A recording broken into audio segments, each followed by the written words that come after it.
સહિતના વિસ્તારોમાં ડીએપી ખાતરની ઉણપ અને એક તરફ રવિ સિઝનની શરૂઆત થતાની સાથે જ ખેડૂત ઘઉં, બટાકા, ચણા સહિતના પાકોનું વાવેતર કરવાની શરૂઆત કરી ચૂક્યા છે। હાલના તબક્કે ડીએપી સહિતના ખાતરોની ઉણપ સર્જાતા કિસાન ચિંતામાં ગરકાવ થયો છે। એક તરફ ખાતર વિના પાકની ઉપજ ઓછી આવી રહી છે, તો બીજી તરફ શરૂઆતથી જ ખાતર ન હોવાને પગલે મોટાભાગના ખેડૂતો માટે અત્યારથી જ ઓછી ઉપજની ચિંતા સતાવી રહી છે। સાબરકાંઠાના ઈડર, વડાલી સહિતના વિસ્તારોમાં છેલ્લા કેટલાક સમયથી ડીએપી સહિતના વિવિધ રાસાયણિક ખાતરોની ઉણપ સર્જાઈ રહી છે, જેના પગલે હવે ખેડૂતો ખાતર વિના જ રવિ પાકોનું વાવેતર કરી રહ્યા છે। ખાતર વિના દરેક પાકની ઉપજ મળી શકતી નથી, ત્યારે હાલના તબક્કે ખેડૂત આલમ રાસાયણિક ખાતર વિના ઘઉં, ચણા, બટાકા સહિતના પાક વાવી રહ્યા છે। ત્યારે સાબરકાંઠાના વડાલી, ઈડર સહિતના વિસ્તારોમાં બટાકાના પાકનું સૌથી વધુ વાવેતર કરવામાં આવી રહ્યું છે।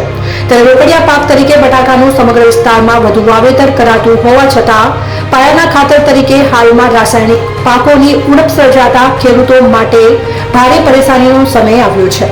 એક તરફ પાયાનું ખાતર નથી, તો બીજી તરફ વાવેતરની સિઝન હોવાને પગલે વિના ખાતરે બટાકાનું વાવેતર કરનારા ખેડૂતો માટે ઓછા ઉત્પાદનની ચિંતા અત્યારથી જ સતાવી રહી છે।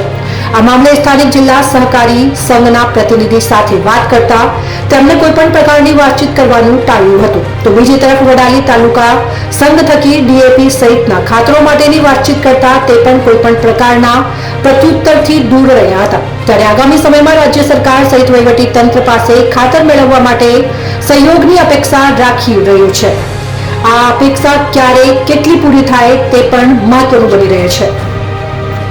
ખેડ ખેતરની પાણી, સમૃદ્ધિની લાવી તાવણી, આવી કહેવતો આપણે સાંભળતા આવ્યા છીએ, પણ હાલ વડાલી તાલુકા માટે આ કહેવત ખોટી સાબિત થઈ રહી છે। કારણ કે ખેડૂતો આજે જ્યારે રવિ પાકની તૈયારી કરવા મળ્યા છે ખેતરમાં જઈ પણ આજે રવિ પાકમાં ઘઉં જેવાનું વાવેતર કરવા માટે જે પાયાની અંદર ડીએપી જેવું ખાતર નાખવું પડતું હોય છે ખેડૂતોને, પણ હાલ ગામે ગામે એક જ બૂમ છે કે ભાઈ ખાતર નથી। તો મારી સરકારને અપીલ છે કે જો આ માટે યોગ્ય ઝડપથી નિકાલ જો ઓની વ્યવસ્થા કરે ડીએપી ખાતરની, જે તો ઘઉંનું વાવેતર થાય અને ઘઉંના વાવેતરથી આ આવકમાં ખેડૂતોને ફાયદો થાય। તો મારી અપીલ છે કે જલ્દીથી જલ્દી આનો યોગ્ય નિકાલ।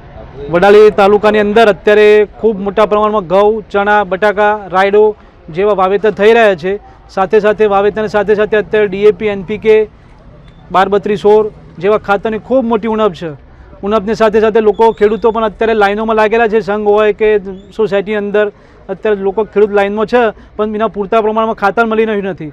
એટલે એના જો ખાતર નહીં મળે તો ઉત્પાદન બહુ મોટો ઘટાડો આવશે અને ખેતીમાં ખૂબ મોટું નુકસાન થશે એવું લાગે છે। અને સરકારને મારી નમ્ર અપીલ છે કે આ વિશે ધ્યાન દે અને જેમ બને તેમ જલ્દીથી ડીએપી, એનપીકે જેવા પાયાના ખાતર છે તે પૂરા કરે એવી અમારી આશા છે।